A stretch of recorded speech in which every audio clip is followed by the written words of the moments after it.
নমস্কার আমার প্রিয় বন্ধুরা, তোমরা সবাই কেমন আছো? আশা করছি যে যেখানে আছো ভালো আছো, সুস্থ আছো। ত্রিপুরার ছোট্ট একটি গ্রাম থেকে আমি রিমা। আমার এই ছোট্ট পরিবারে তোমাদের সকলকে জানাই অনেক অনেক শুভেচ্ছা ও ভালোবাসা। তো বন্ধুরা, এখন ঘড়িতে 11টার মতো বাজে আর আমি এই ভর দুপুরে বেরিয়ে পড়লাম টিউশনে। জানো তো বন্ধুরা, প্রতিদিন এই টাইমেই আমি না টিউশনে যাই। কি করব বলো, দুটো টাকার জন্য কিন্তু এই পরিশ্রমটুকু করতেই হবে। তো অনেকটাই রোদ উঠেছে আজ, আর আমার ছাতাটাও বিশেষ ভালো নেই। একটা ছাতা কিনবো করে আর কিনাই হচ্ছে না। এটা আমার গাফিলতিই একটা। তো সে যাই হোক, ছাতাটা যেমনই হোক আমাকে রোদ বৃষ্টির হাত থেকে বাঁচাতে পারলেই হলো। এতটাও স্টাইলিশ ছাতার দরকার নেই আমার। তো দেখো, আমি যে রাস্তাটা ধরে যাই বন্ধুরা, খুবই সুন্দর রাস্তাটা, বেশ ভালো লাগে এদিকে যেতে। ধান ক্ষেতের মাঝখান দিয়ে একটা রাস্তা, তো খুবই ভালো লাগে আমার এদিকে যেতে।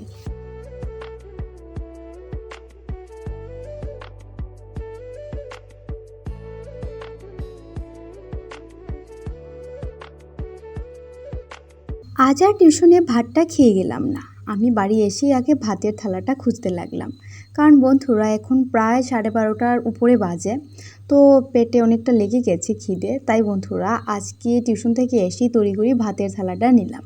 তো সকালে খেয়ে যায়নি, পেটে একদমই খিদে ছিল না, যার কারণে খেয়ে যায়নি। মা অনেকটা বকাবকি করছিল, তারপরও আমি খাইনি।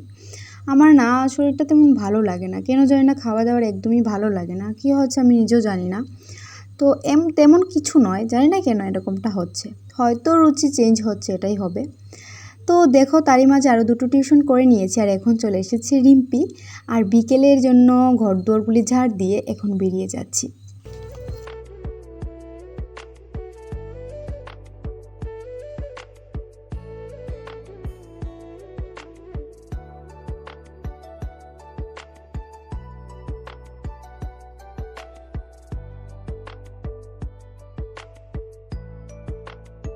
এটা একটা রোজকার রুটিন হয়ে গেছে। বিকেলবেলা রাস্তায় বেরোবো আর গাছ থেকে পেরে নেব দুটো গয়াম, আর গয়াম চিবোতে চিবোতে কিন্তু আমরা ঘুরি।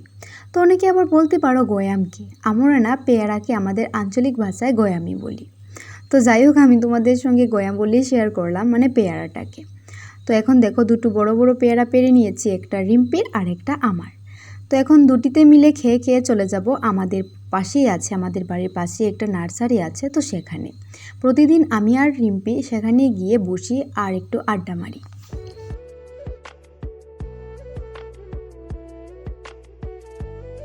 সারাদিন টিউশন সেরে তারপর বন্ধুরা নিজেই একটু সময় দেওয়ার চেষ্টা করি। এই বিকেলের টাইমটা খুবই ভালো লাগে আমি আর রিম্পি যখন কাটাই। তো দেখো, কয়েক ফোঁটা বৃষ্টিও পড়ছে, তা উপেক্ষা করেই চলে যাচ্ছি দুটিতে মিলে নার্সারিতে। সেখানে গিয়ে একটু সময় বসবো। নার্সারির পরিবেশটা বেশ ভালো লাগে, ঠান্ডা একটা শীতল পরিবেশ। সেখানে বাতাসও পাওয়া যায়, খুব ভালো হাওয়া আসে, মানে গরমের সিজনটাতে খুবই ভালো লাগে। তো এখানে দেখো, গেটটা খুললেই ঢুকে পড়লাম দুজন মিলে। আর এই যে বিকেলের সময়টা আমরা দুজন মিলে কাটাই, তাতে না কোনো চিন্তা থাকে না, কোনো ভাবনা থাকে না। শুধু দুজন মিলে যে কি বলি, কি বলি করি নিজেতেই জানি না, কী যে এত গল্প করি সত্যিই জানি না। তো এখানে গিয়ে রোজ কিন্তু বসি বন্ধুরা। আর এখানে কয়েকটা ফুল গাছেরও চারা আছে, ফুল গাছের চারা বসানো আছে, তো সেগুলি দেখতেও খুব ভালো লাগে। আর এই যে দেখছো, মানে গ্রিন কালারের নেট দিয়ে এই ভিতরে কিন্তু প্রচুর পরিমাণে চারা গাছ আছে। আমি আরেকদিন শেয়ার করব তোমাদের সঙ্গে।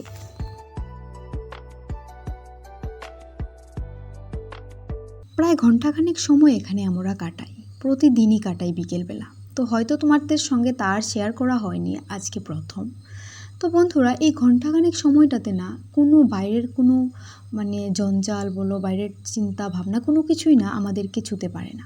শুধুই হাসাহাসি আর একটু ভালো থাকার চেষ্টা, মানে সব কিছুর মধ্যে একটু ভালো থাকার চেষ্টা।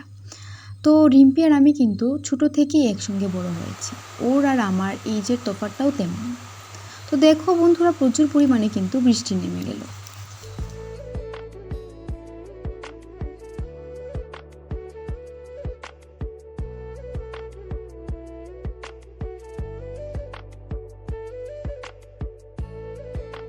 শুভ সন্ধ্যা বন্ধুরা, নার্সারি থেকে ফিরে আমি হাত মুখ ধুয়ে এখন ধূপটা দেখিয়ে দিচ্ছি। আর বন্ধুরা, সন্ধেবেলা হয়েছে ঠিকই, আর বৃষ্টিও হচ্ছে, একটু একটু টিপটিপ বৃষ্টি পড়ছে। আর সাথে বাইরের এই দৃশ্যটা দেখতে খুবই ভালো লাগছিল। আর সাথে হচ্ছিল ঝিঝি পোকার ডাক। আমার কিন্তু খুব ভালো লাগে সন্ধেবেলা একটু একটু বৃষ্টি সাথে ঝিঝি পোকার ডাক, খুবই ভালো লাগে। তো আমার ধূপ দেখানো হয়ে গেছে বন্ধুরা, আর এখন আমি ঠাকুরকে নিদ্রা দিয়ে দেবো।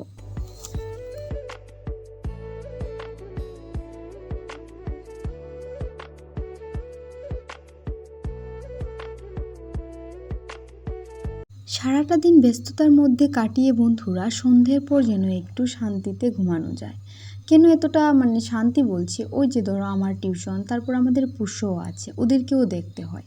আর আমাদের আশেপাশে না বন্ধুরা প্রচুর পরিমাণে চোরের উত্তাপ বেড়েছে, যার কারণে পোষ্যদেরকে একটু চোখে চোখে রাখতে হয়। জানো, অনেকের পোষ্য চুরি হয়ে গেছে, এমনকি আমাদের পোষ্যগুলোও কিন্তু চুরির হাত থেকে বাঁচিয়েছে মা। তো এখানে দেখো আমরা চা টিফিন খেয়ে নিয়েছি, আমি মা বাবা আমরা তিনজনে মিলে চা টিফিন খেয়ে নিয়েছি। আর ভাই বাড়িতে নিয়ে গিয়েছি একটু বাজারে।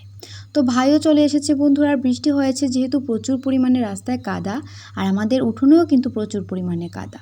তো দেখো বাইকটা উঠিয়েছে বারান্দায়, আর এখন বারান্দাটা তো পুরো কাদা কাদা হয়ে গেছে, তাই আমি মুছে নিচ্ছি। আমাদের কিন্তু প্রতিদিন রাত্রি বারান্দাটা মুছতে হয়। যদি রোদ থাকে তাহলে মুছতে হয় না, ঝাড় দিয়ে ফেলে দিলেই হয়। কিন্তু যদি বৃষ্টি থাকে তাহলে বারান্দাটা একদম কাদা কাদা হয়ে যায়। আজ রাতের খাবারে বানিয়েছে মা ডিম বিরিয়ানি, তো আমাকে এখানে দিয়ে দিচ্ছে। রাত্রি প্রায় 9:30টার মতো বেজে গেছে, আর আমার ঘুম পেয়ে গেছে, তাই মা আমাকে দিয়ে দিচ্ছে এখানে। আর বাবাও দাঁড়িয়ে আছে, বাবাও খেয়ে নেবে।